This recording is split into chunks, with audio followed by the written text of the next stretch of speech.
15-20 minute इसने wait किया, लेकिन उसके बाद इनके फिर किसी बात को लेकर दोबारा बहस होती है। मौका पाकर जो लोहे की भारी एंगल थी उसकी सिर में चोट मारी, जिससे वो निढाल होकर वहाँ पे गिर गया। इसी को आधार लेते हुए उसने वहाँ पे कुछ चाकू था इसके पास में, उससे धारदार हथियार से इसके गले पर और हाथ पे चोटकारी थी, जिससे मृत्यु हो गई। सफलता मिली, कौन है, क्या वजह रही? देखिए, मनोहरपुर थाने में दिनांक 1 तारीख को 1 जून को साय करीबन 9:30 बजे इतला मिली थी कि एक व्यक्ति लहूलुहान हालत में उसके जो गोदाम है कबाड़ी का उसमें पड़ा हुआ है। इस पर सूचना पर हमारे थाने से SHO और अन्य अधिकारी वहाँ पे पहुँचे, उसके परिजन भी वहाँ पे पहुँचे। तो जो उसका मालिक था पप्पू और रामोतार असवाल, जो लहूलुहान हालत में वहाँ पे पड़ा हुआ था, जिसके सिर पर, हाथ पे और गर्दन पे गहरे घाव के निशान थे। हॉस्पिटल लेके गए तो उनको मृत घोषित कर दिया गया। रिपोर्ट पर हमने प्रकरण पंजीबद्ध करके इसमें अग्रिम अनुसंधान शुरू किया। चूँकि ये कम्प्लीटली ब्लाइंड मर्डर था और बड़ा सेंसेशनल मर्डर था, पुलिस के लिए बहुत चैलेंज था। इस पर हमने अलग अलग टीमें गठित की। इसमें हमारी साइबर सेल, हमारी DST, एडिशनल SP शाहपुरा के नेतृत्व में वहाँ CO रामोतार जी और अन्य SHOs को लेके और लगातार हमने प्रयास करके इसको हमने कल इसका आज खुलासा कर रहे हैं। इसमें एक जो मुलजिम है सोहेल सन ऑफ कुतुबुद्दीन लोहार, 20 साल की उम्र है, जो लोहारों का मोहल्ला में वहाँ पे रहता है। बेसिकली जो रामोतार जो मृतक है ये कबाड़ी का काम करता है। जो एक्यूज्ड है सोहेल, ये भी वेल्डिंग का काम करता है। कभी कभार इसके यहाँ पर जो स्क्रैप जो बचता है उसको देने के लिए आता है। तो दोनों आपस में पहले परिचित थे।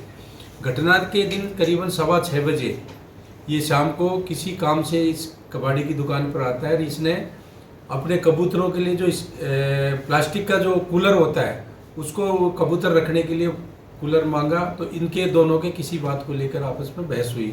उसी दौरान एक व्यक्ति जो मृतक था उसका दोस्त वहाँ पे आता है। 15-20 मिनट इसने वेट किया, लेकिन उसके बाद इनके फिर किसी बात को लेकर दोबारा बहस होती है। जो ही रामोतार मृतक है वो अंदर कमरे में जाके और लोहे को जो सरिये पड़े हुए थे वहाँ बैठकर चुन रहा था। इसी दौरान इसने एक्यूज ने मौका पाकर जो लोहे की भारी एंगल थी उसकी सिर में चोट मारी, जिससे वो निढाल होकर वहाँ पे गिर गया। गिरने के दौरान फिर उसने सोचा कि इसने मेरे को पहचान कर ली है। इसी को आधार लेते हुए उसने वहाँ पे कोई चाकू था इसके पास में, उससे धारदार हथियार से इसके गले पर और हाथ पे चोटकारी थी, जिससे मौके पर ही मृत्यु हो गई थी। इसमें हमारी टीम ने लगातार इसमें मेहनत की है। काफ़ी CCTV फुटेज टेक्निकल आधार पर इस वारदात को खोलने में कामयाबी हासिल की। एक ही आरोपी है सर, फिर भी इसको पकड़ने में इतना टाइम कैसे लग गया सर? देखिए, कम्प्लीटली ब्लाइंड मर्डर था, न इसमें किसी तरह का कोई क्लू था। इनिशियली हमें ये ज़रूर मिला था कि जो वहाँ व्यक्ति जो रामोतार का दोस्त था उसने हमें एक क्लू दिया था कि यहाँ पे एक 20-22 साल का लड़का था जो यहाँ पे किसी काम से आया हुआ था। कौन था कौन नहीं था इसके बारे में कोई जानकारी नहीं थी, नहीं वहाँ किसी तरह के CCTV कैमराज थे। लेकिन हमारे गुप्त सूचनाओं से प्लस वहाँ पे जो पूरे शहर में अलग अलग जगह से कुछ CCTV फुटेज खंगाले तो हमें ऐसी कुछ क्लू मिले कि ये जो एक्यूज था आते और जाते कहीं दूर जाके वहाँ पे दिखाई दिया। इस आधार पर हमने सस्पेक्ट मानते हुए इसको लाके गहनता से पूछताछ की तो इसने वारदात करना कबूल किया। एक ही वजह में सर इसका मर्डर कर दिया, तो क्या सोहेल का पहले भी विवाद था और पुराना ट्रैक रिकॉर्ड? सोहेल का जब हमने इनके परिजनों से मालूम किया तो ये सनकी मिजाज का था और थोड़ा एग्रेसिव प्रवृत्ति का था। तो उनका ये कहना था कि हम कभी भी इसको अकेला नहीं भेजते थे किसी भी काम में, जैसे इसके फादर के साथ ये काम करता था। और जब भी हमने इससे इंट्रोगेशन किया, जब भी इसका जो व्यवहार था बड़ा एग्रेसिव था।